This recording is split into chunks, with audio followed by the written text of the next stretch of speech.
गोर सुभाणे असांखे फ़ैसिले ते हलणो आहे ऐं मूंखे हाकिम ख़ान जे कंहिं बि माण्हू ते एतबार न आहे इन करे तोखे पूरो ख़्यालु रखिणो पवंदो।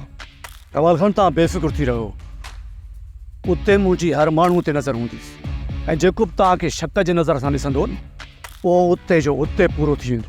हिकु चकर गोर मुंहिंजी वेल खे त मूं ॾे अची वञ ऐं मां ताक़त में अची वञा पोइ मूंसां गॾु तुंहिंजा बि थकल ईंदा।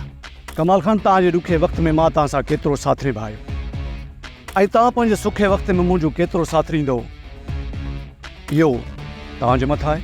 गोर मूं कॾहिं बि सभिनी दोस्तनि खे नज़रअंदाज़ नाहे कयो।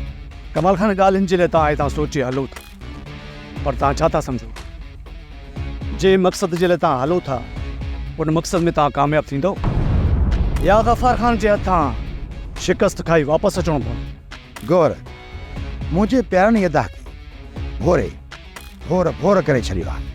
थोरो सोच त जॾहिं मैदान ते मां लहंदुसि त पोइ हुनजी कहिड़ी हालत थींदी। कमाल खान मां त तुंहिंजे कामयाबी जो दुआगो आहियां पर अॻियां बि को मामूली माण्हू न आहे।